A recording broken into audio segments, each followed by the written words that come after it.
Your drink did not secretly become soup. That weird sip of water, the one that tastes faintly like garlic bread wearing a winter coat, is probably the ice cube arriving with freezer gossip. Welcome back to Tidbits, where today's tiny kitchen mystery begins with one innocent cube moving into the freezer apartments, waving a little suitcase, looking like it should taste like absolutely nothing. Plain, clear, uninvolved. And then it spends 3 weeks next to fish sticks and mystery leftovers, and comes out with opinions. Because plain ice seems neutral, but your freezer is absolutely not neutral. It is a crowded little apartment building full of garlic bread, onion bits, half-zipped bags, ancient peas with frosty eyebrows, and one container in the back that nobody wants to identify out loud. The cold slows everything down, including the movement of smell, but it does not erase smell. Tiny volatile aroma molecules can still drift through the freezer air, just slowly, like hallway gossip in wool socks. And if your ice is sitting in an open tray, that ice cube is basically the polite new roommate with no door. The sneaky part is that freezer taste is mostly smell pretending to be flavour. Your tongue can tell you cold, watery, maybe a little minerally, but a huge chunk of flavour is your nose catching aroma molecules as they float up the back way.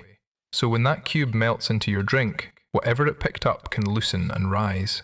Suddenly your glass of water has a tiny cardboard note, or old bread bag, or frozen fish.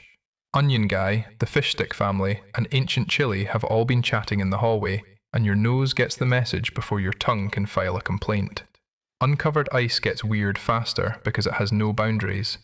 An open tray leaves a lot of ice surface exposed to freezer air for days, sometimes weeks, and all those cube edges are little landing pads. Airborne compounds can cling to the surface, and tiny amounts can settle into microscopic cracks and frosty rough spots as the ice sits there, quietly minding its own business.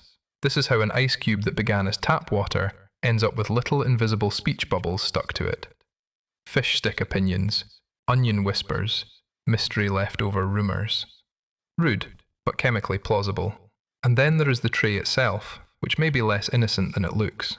Plastic can hang on to odours over time, especially once it gets tiny scratches, cloudy patches, or that permanent freezer drawer smell that says, "I have seen things."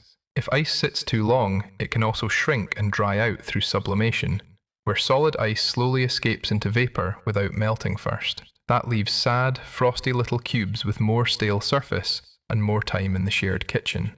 At that point, the problem is not just the neighbours. The whole building smells suspicious. The fix is surprisingly domestic. Give the ice cube boundaries before the gossip sticks. A lidded ice tray, sealed bin, or covered container acts like a little locked apartment door, so freezer air cannot keep rubbing itself all over the ice. Making smaller batches more often helps too, because fresh ice is basically moving out before the hallway drama becomes your personality. And if the tray already smells haunted, wash it with warm soapy water, retire plastic that will not stop smelling weird, and seal strong-smelling foods like fish, onions, chili, and garlic bread like they are not allowed to attend the ice cube's housewarming. So if your drink tastes haunted, the drink probably did nothing wrong. The ice just spent too long uncovered in a crowded freezer, listening to every neighbour's business, then dropped into your glass and repeated it. Fresh ice, covered storage, cleaner trays, fewer weird flavours, fewer freezer roommates moving into your drink. And as our happy little cube settles into its sealed studio apartment with a tiny "Do Not Disturb" sign, then lands cleanly in the glass, as always, stay curious. Keep sending the everyday kitchen betrayals and small food mysteries you want the Tidbits notebook to investigate next. Today, the tiny culprit was just very cold gossip.